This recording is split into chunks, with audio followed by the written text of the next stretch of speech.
أنا الدكتورة دانا دغليس راح أكون معكم اليوم نحكي عن evaluation of subacute and chronic cough in adults. Actually, one of the tasks of family medicine rotation to know how to read an up-to-date article. إحنا بحاجة دايما لمراجع معتمدة مشان نقدر نستخدم نطلع أي معلومة طبية وما نكون إحنا عم نستخدم مراجع من اللي فيها معلومات مغلوطة. فمشان هيك كتير بيهمني نعرف كيف نقرأ هذه الارتيكلز. بهاي الارتيكل عم بيحكوا عن summary and recommendation of subacute and chronic cough.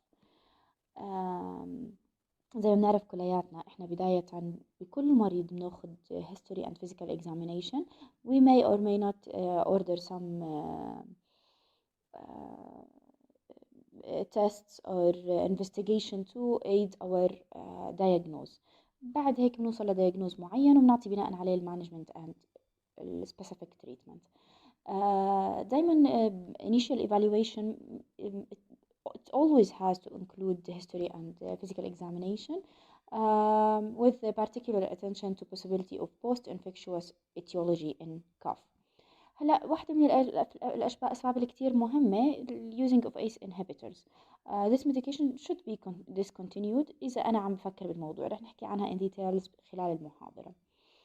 هلا مشكلتي ببعض الأشخاص اللي أنا بعمل هذا الحكي باخد history بعمل physical examination ممكن أعمل some test وبرضه بنفس الوقت ما بوصل لدياجنوز محدد. هدول المرضى اللي التقوا العلماء وعملوا بناء على cohort and case studies طريقة نقدر نتعامل مع هدول المرضى ونعطيهم علاجات بناء على common is common زي ما دايما بنحكي. هلا مشان نقدر نفرق الاكيوت عن الكرونيك كاف. دايما احنا بنحكي الحد هو 8 اسابيع.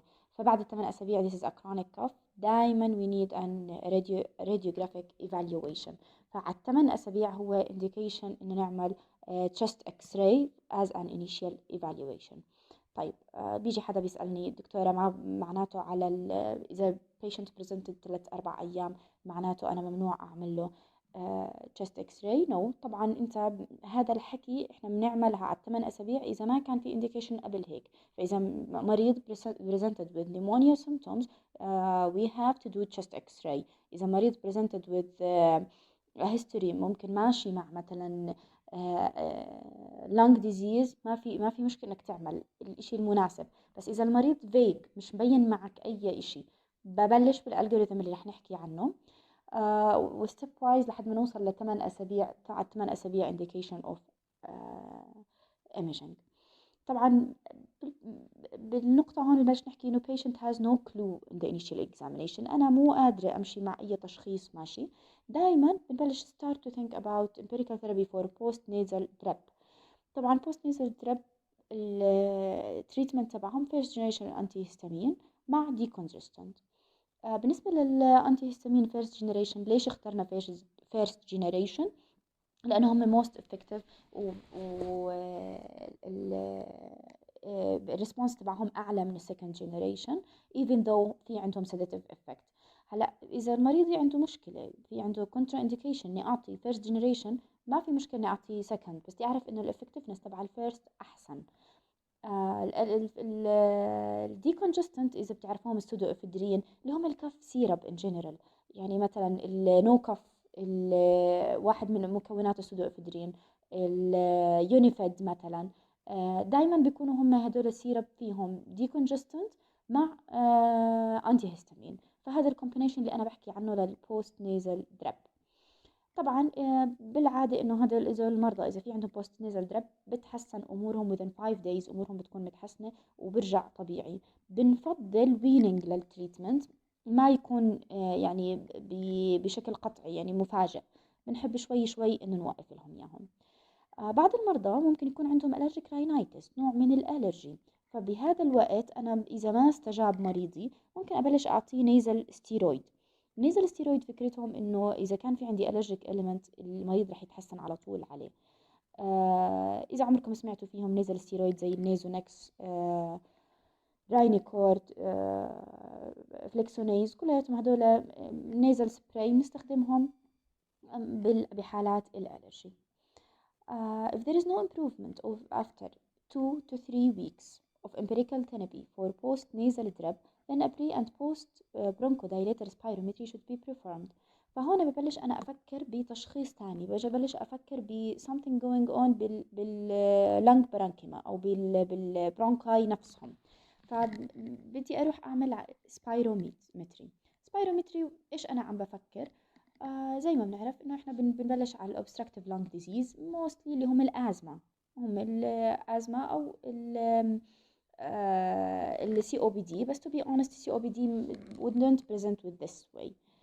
هلا الإشي اللي بعده، إذا في عندي testing does not suggest reversible airway obstruction، بنبلش نعطي الميثكولين challenge study. الميثكولين هي good option، بس to be honest احنا بطلنا نستخدمه بالبراكتس، لانه انا عم بدخل مريضي ب allergic reaction وما بعرف قديش يكون سيفير، فبطلنا نستخدمه بس لغايات التعليمية.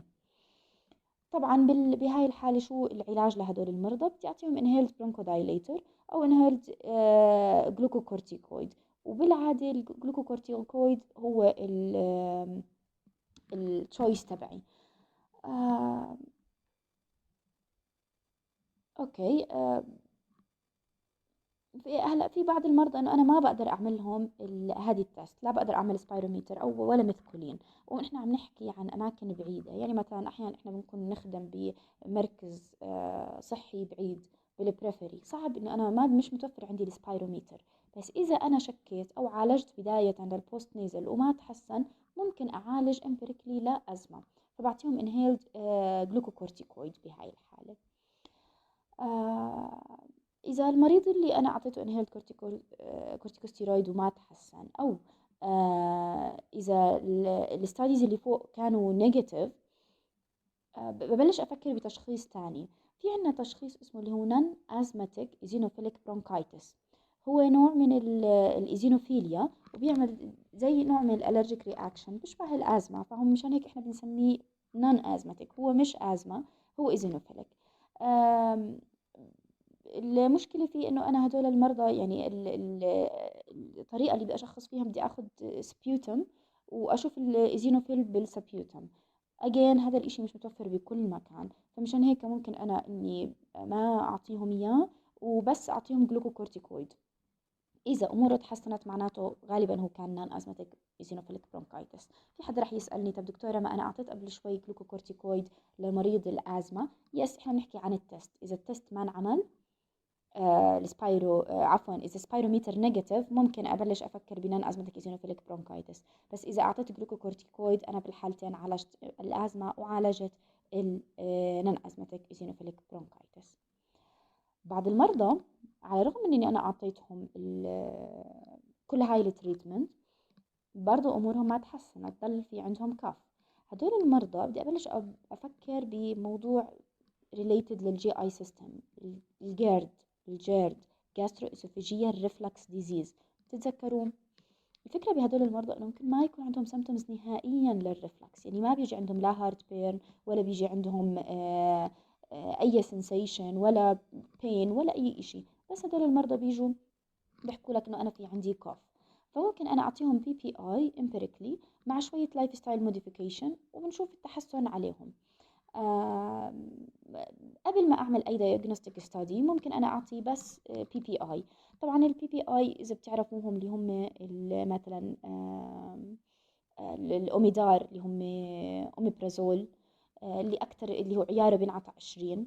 عندي اللي اكثر شوي منه بينعطى اللي هو لانسوبرازول، بينعطى بعيار 30. وفي عندي اللي اقوى اشي فيهم النكسيوم او اللي هو الازموبرازول، بينعطى بعيار 40. بنعطيهم الصبح قبل الأكل بنص ساعة مشان نحافظ على الأسيديسيتي. ضروري كتير بعد ما نعطيهم العلاج ياكلوا بعد بنص ساعة، لأنه الستاديز كلها بتحكي إنه طريقة عملهم هم بيعملوا بلوكينج للبروتون بامب اللي بيصير لهم activation by food. فإذا ما صار لهم activation they will not be blocked، فمشان هيك لازم يكون بياكل بعدها. بعد هيك ببلش أفكر طبعا إذا ال PPI ما جاوبوا معي رح أبلش أفكر ب rare causes of cough. Uh, At present, conclusive data regarding the cost effectiveness and long-term outcome of this or any strategy of evaluation and treatment are lacking. More detailed discussion of specific therapy for causes of chronic cough as well as non-specific suppurative therapy of cough is present separately. يعني إذا بدنا نقرأ أكثر ممكن هذا يوصلكم يعني. كتير كتير بحب الالجوريثم تبعون الاب تو ديت، كتير بيساعدوا. يعني احيانا حتى اذا ما قرات الارتكل انت مجرد ما رحت على الالجوريثم تبعه كتير بيساعدك. فمثلا هون عندنا السب اكيوت كرونيك اور كرونيك كوف اللي هي اكثر من 3 اسابيع، بس ما وصلنا للثمانية. لاحظوا انه هي بين ال3 و8، اقل من 3 الاكيوت ومن 3 ل8 اللي هي السب اكيوت، وبعد ال8 اللي هي الكرونيك كوف. دائما طلعوا بكل المراحل بدي ابلش افكر بهيستوري فيزيكال اكزامينيشن.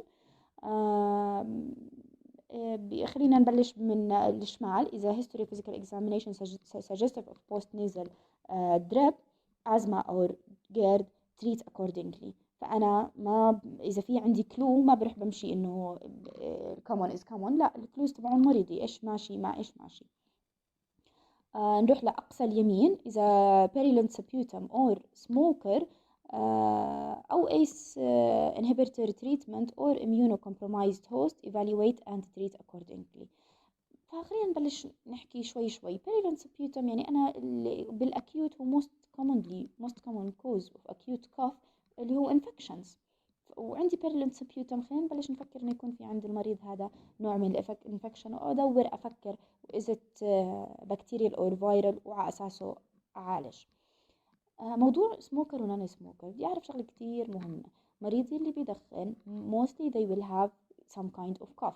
ليه؟ لأنه ببساطة جهاز ال respiratory system عم بيحاول to clear itself by coughing. مريضي اللي مبلش على ACE inhibitor جديد بليز حطوه، يعني هو من أكثر الأدوية اللي ممكن يعمل عندي cough. اوكي هلا نروح على النص. إذا history physical examination do not strongly suggest a cause or do suggest pulmonary bronchial disease، هدول بدي أروح أعملهم chest radiology. وزي ما حكينا قبل شوي المرضى اللي هم وصلوا 8 أسابيع ومش مشخصين. إذا ال abnormal evaluate based on the nature of the radiological abnormality. إيش ال abnormality وبناء عليها أنا بعالج ببساطة. هلا مشكلتي إذا طلعت نورمال أو old unrelated abnormality، يعني في عنده مشكلة بس مش غالبا مش هي سبب إنها عاملة الكف.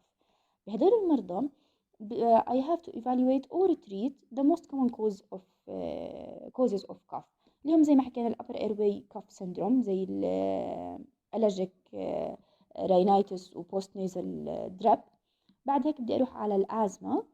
بعد هيك نون أزمتك زينوفيليك برونكايتس، وآخر شيء الجيرد اللي حكينا عنهم قبل شوي. طبعا إذا أنا بقدر to evaluate them وبقدر إني أنا أعطي علاج empirically لهدول الأمراض. في بعض العيادات بيعطوا أي مريض جاي بكوف بيعطوه nasal steroid، بيعطوه inhaled steroid، وبيعطوه بنفس الوقت PPI. هيك زي كأني أنا بعالج الموست كومن كوزز. to be honest أنا مش كتير بحب هذا الابروتش لسبب واحد. أنا ما عرفت شو التشخيص بالنهاية. يعني أنا أعطيتهم ال3 وما عرفت شو كان التشخيص. فمستقبلا إذا أنا مريض بيرجع شو راح أقدر أعمل. طبعا هون بنعمل تريتمنت. إذا ضلت الكاف evaluate for less common condition زي ما حكينا قبل شوي، سبيوتم تيست، HRCT سكان اللي هو هاي ريزوليوشن CT سكان. ممكن إذا أنا مثلا بفكر مريضي عنده مشكلة زي مثلا عم بفكر فايبروسيس وات ايفر، ممكن أعمل إسوفاجيال PH مشان أتأكد إذا في عندي ريفلكس أو لا. إسوفاجيسكوبي ليش ما يكون مثلا مالجنسي بالإسوفيجاس عم تعمل لي كوف. فليكسبل برونكوسكوبي بشوف البرونكاي كيف وضعهم. كارديك ستاديز، شو رأيكم بالمرضى اللي بيكون في عندهم فلويد اوفرلود وبصير في عندهم pulmonary edema؟ رح present with cough هدول المرضى، فبرضه بدي أفكر بهذا الموضوع. وتريتد. هلا إذا ضل عندي cough بعد هذا الحكي always reconsider adequacy of treatment. regimens before considering cough to be psychogenic. يعني برجع بتأكد إنه أنا الأدوية كنت عم بعطيها بكميات مناسبة بجرعة مناسبة، وصلت ماكسيموم دوز لهدول الأدوية. هل مريضي كان عم بيستفيد، عم ياخد العلاج صح؟ أحيانا مثلا تعطي انهيلر ومريضك ما بيعرف يستخدمه، فأنا كتير بهمني إنكم تتعلموا كيف تستخدموه الانهيلر. هدول المرضى ممكن إذا كل هذا الحكي مش موجود أفكر بالسايكوجينيك، واتس ذير بكل أمراض الدنيا إنه يكون في عندي سايكوجينيك ديزيز عاملها، فالكف واحدة منهم. it's rare but it's there. أوكي، رح نحكي شوي عن السبيسيفيك ثيرابي. دايما إحنا بنحاول ندور على etiology، بحاول أشوف إيش المسبب قبل ما أبلش أعطي empiric treatment. إذا ال upper airway cough syndrome في عنا personal أو family history suggestive of atopy. يعني إذا المريض بدي أبلش أفكر إنه مثلا عنده upper airway syndrome، عنده post nasal drip، وفي عنده مثلا أكزيما، في عنده نوع من الألرجي من قبل. هلا هدول المرضى ببلش أفكر أعطيهم النيزل جلوكوكورتيكويد قبل ما أبلش بأي إشي تاني. يعني أحسن من الأنتي هيستامين لهدول الناس، لأنه it's an allergy، بدها إشي to suppress the allergy. الجلوكوكورتيكويد نيزلي احسن دواء واحسن شيء ممكن يستخدم. بدي افكر كمان انه بهدول المرضى بعد الماكسيموم افكت اوف الانترانيزل جلوكوكورتيكويد بيكون بعد اسبوعين، فاذا بيجي بيحكي لك بعد يومين او ثلاثه دكتور دواك ما حسني، خلي بالك انه it's not the medication, it's the duration بس. إذا المريض ما عنده أتوبي فهدول المرضى اللي بعطيهم first generation oral antihistamine كبداية، حكينا إنهم أحسن من ال second generation بالبداية. المرضى اللي عندهم subacute أو chronic cough due to suspected cough variant asthma, we recommend regular use of inhaler glucocorticoid and as needed use of inhaled bronchodilator rather than the use of inhaled bronchodilator alone. طبعا بال 2019 جينا guidelines تغيرت من ناحية الأزمة. فزمان كنا مثلا الأزمة نعطيهم الكف فاريانت أزمة نعطيهم بس برونكودايليتر وبس نعطيهم إياهم على الحاجة، يعني إذا هو بده يلعب رياضة بياخدها، إذا هو صار عنده كف سبير كف بياخدها. أما بال 2019 تغير هذا الحكي، صرنا نعطي جلوكوكورتيكويد حتى وهو ما في أعراض as a baseline.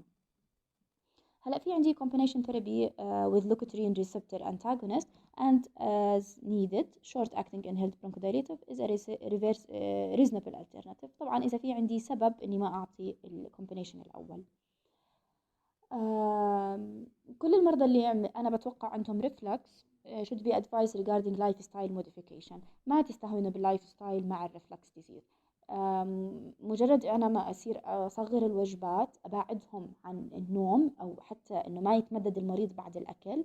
يعني الآخر وجبة تكون ساعتين قبل النوم على الأقل.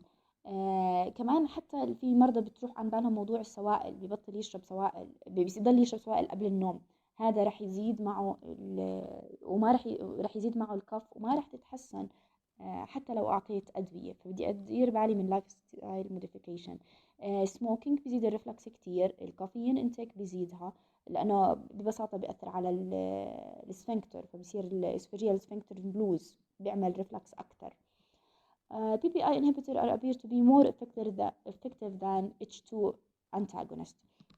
احنا في مرضى بيحكوا لك انا باخد فاموتيدين H2 antagonist كتير منيح وبتحسنوا عليه، بس to be honest مشان امنع الرفلكس كلياته انا بالبي بي اي احسن. There is a small number of patients have cough due non-acid of gastroesophageal or laryngoesophageal reflux and may be helpful with anti-reflux surgery. Therefore further study are needed. هدول المرضى اللي حكيت لكم عنهم انهم ما بيحسوا باعراض، هو مش مشكلتي انه الاسد بيطلع لفوق وبيعمل عندي عرض او كذا، هم مشكلتهم انه بيرجع ريفلكس، وهذا الريفلكس بيروح على اللارينكس، فمشان هيك بيعمل عندهم مشاكل. اوكي، فاذا مريض عنده حكينا upper respiratory infection وصار بعدها upper airway syndrome البوست نيزل درب، احيانا بنشوفها حتى على الاكزامينيشن بتشوفوا بالثروت تبعه في عنده بوست نيزل درب. هدول المرضى بدي أعطيهم oral first generation antihistamine أحسن من إنه أعطيه السكند زي ما قلنا قبل شوي، وانترانيزل decongestant. ننتبه إنه الديكونجستنت ما بينعطى فترة طويلة، بينعطى maximum 5 days. اوكي، المرضى اللي اعطيناه اللي ما عندهم upper airway syndrome، ما في عندهم post nasal drip، الكف ماشية مع bronchial hyper reactivity، في اشي اسمه post viral hyper responsive airway. هدول المرضى بيجوا بيصير معهم infection viral غالبا، ومن بعدها بتصير معهم الكف وما بتروح. بالعادة بيكونوا سموكر، بيكونوا كذا. مجرد ما اعطيتهم انهيلد ستيرويد خلاص امورهم تتحسن. فهم زي ممكن نسميهم زي كف فاريانت ازمه، انه بيصير بعد فيروس وبعد هيك بيروح مع الستيرويد. طبعا احنا اذا ما عالجناهم هدول المرضى حتى والبوست نيزل دريب غالبا within 2 months بيروح لحاله، يعني ما بوصل 8 اسابيع. بعض المرضى ممكن ياخذ اكثر، وهدول المرضى اللي بيكون يعني بحاجه لعلاج. ما عمركم تنسوا انه الايس انهبيتور اذا اعطيناهم لمريض ممكن يعملوا كف، واذا عملوا كف مجرد ما انا وقفت الايس انهبيتور هذا هو علاجهم. بس مش معناها انه مجرد موقفه بيروح الكف، نو. ممكن تاخذ معهم اسابيع، بالعاده خلال اسبوعين بيكون امورهم متحسنه ويرجعوا طبيعيين. بعض المرضى ممكن يضلوا ل4 شهور بعدهم، وفي ستاديز بيحكوا ل6. في الستاديز بتحكي انه 6 شهور ليبلش الكف معهم، و6 شهور لحتى تروح نهائيا. فخلال ال6 شهور الماضيين اذا هم بلش ايس انهبيتر بنوقفهم. الاشي الثاني انه بدي تعرفوا انه المرضى اللي ماشي عليه صار له 20 سنة ولا 10 سنين unlikely يكون هو the cause of cough. نروح للنون سبيسيفيك ثيرابي. هلا في بعض المرضى ما عرفنا الاتيولوجي تبعهم وما قدرت اشخص ايش المشكلة. هدول المرضى ببلش اعطيهم نون اوبيويد ايجنت زي الديكسترو ميثورفان. هدول اخف من اني انا ابلش اوبيويد معهم. في البنزونيت هم كمان ممكن اعطيهم از ان اد اون للديكسترو ميثورفان. برضه هو كف سيرب متوفر بنلاقيه. طبعا it's not non specific treatment، يعني مش انه اشي مباشر. For patients who have a cough due to unrelating cause or a persistent cough despite both specific therapy or non-specific therapy، هدول المرضى بروح ببلش أفكر أعطي opioid antitussive. زمان كان في عنا بالأردن إشي اسمه الريفاكود، اللي هو عبارة عن باراسيتامول مع كودايين، وكانوا الناس مجرد ما يصير معاهم رشح يروحوا ياخدوه.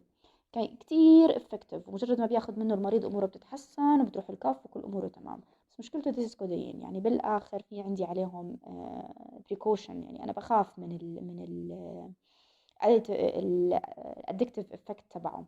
فمشان هيك ما تستخدموهم لمرضاكم، عدوا للمليون قبل ما نيجي لهم. والمورفين ان اوبشن طبعا يعني. هلا بيجي بعد هيك الجابابنتين والبريجابالين، هم الترناتيف بيعملوا سيمتوماتيك تريتمنت للبيشنت اللي عندهم كاف. خصوصا اذا انا بس اوقف مثلا الاوبيويد بيرجع، فانا هدول المرضى بقدرش اخليه على اوبيويد فور ايفر، بعطيهم البريجابالين. نشرح شوي عن الامراض اللي حكينا عنهم. الابر ايرواي كاف سندروم هي البوست نيزل دريب سندروم هي نفسها. الفكرة بالموضوع ممكن تكون allergic ونون allergic أو vasomotor rhinitis. ممكن acute nasopharyngitis، وممكن يكون sinusitis. فننتبه إنه هم كلياتهم بيعطوا نفس العرض. إذا في عندي مثلا بحكي لك هو دايما كل سنة بفصل الربيع بتصير معه هاي الكف، بلش تفكر إنها هي allergic rhinitis، نوع من أنواع التحسس للجو اللي بيصير معه.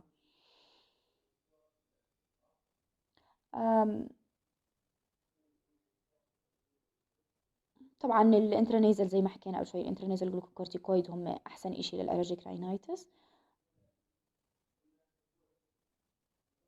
في عنا in addition to intranasal glucocorticoid are effective for several types of non-allergic rhinitis زي allergic rhinitis with eosinophilia vasomotor rhinitis.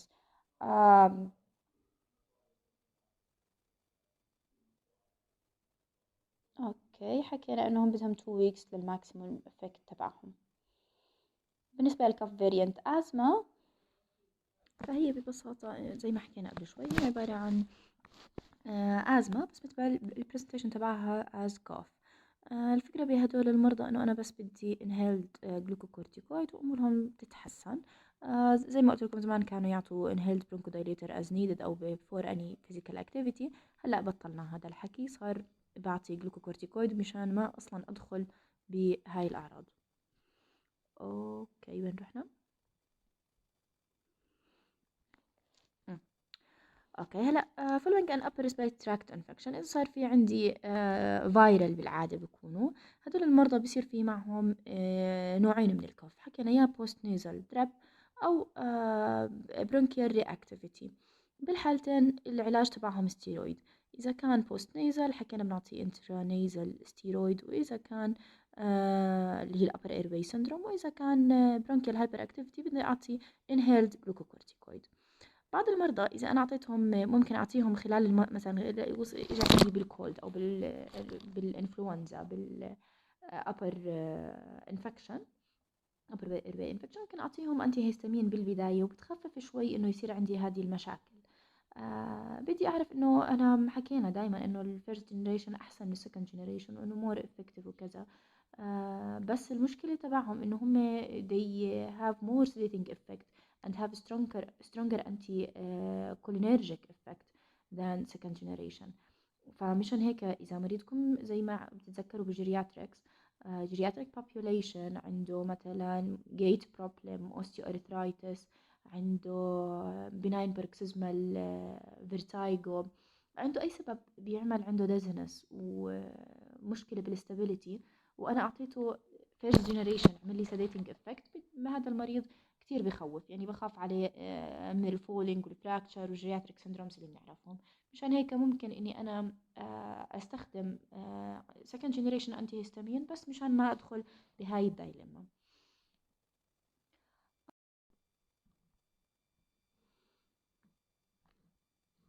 ندير بالنا إنه في مرضى بيجوا بوبينج كاف، وهذه هي المشكلة فيهم بهدول المرضى إنه أنا إذا ما شخصت البريزيتيلا بيرتسس على البكير ما راح أستفيد من العلاج تبعها، فأنا راح أصير في عندهم كاف بيرزيستنت كاف بس من الانفكشن.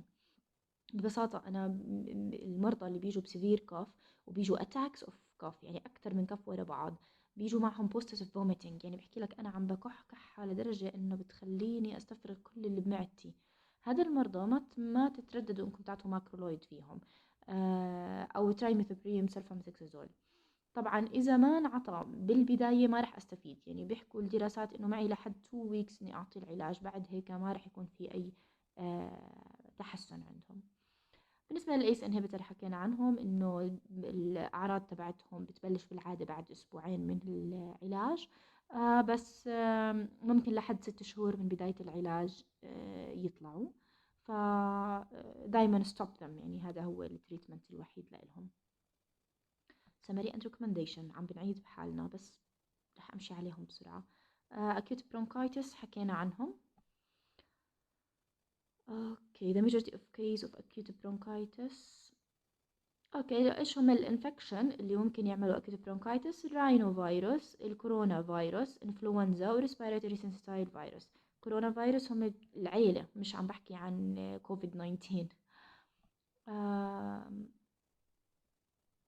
اوكي وطبعا ممكن اي بكتيريا تعمل انفكشن، بس الموست كومن بيرتسز ما تشيلوها من بالكم، والمايكوبلازما نيمونيا والكلاميديا.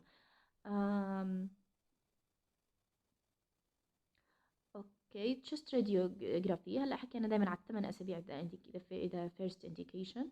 سكند واللي هو الموست امبورتنت اكشلي، اذا بيجيك مريض وسسبكتنج نيمونيا ففي عنده مثلا البلس اكثر من 100، ريسبيراتوري ريت اكثر من 24 بير مينت، تمبريتشر 38 سيليوس، واكسجين ساتوريشن اقل من 95. هدول كلهم ساينز انه في عندي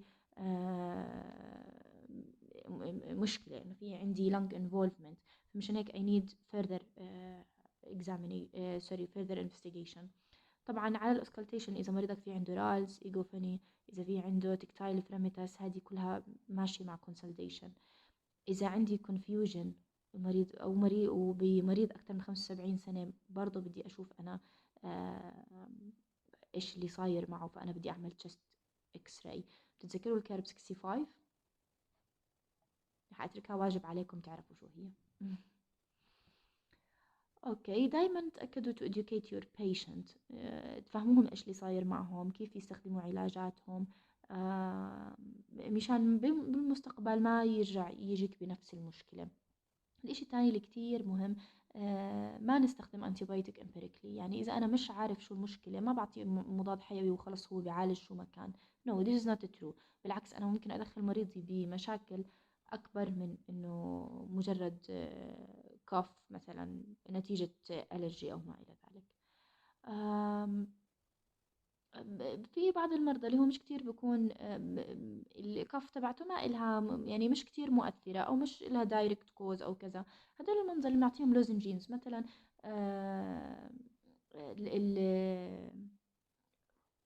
المرضى الستبسلز كتير بيساعد وبخفف، ممكن يكون في عندهم شوية دراينس عم بتصير.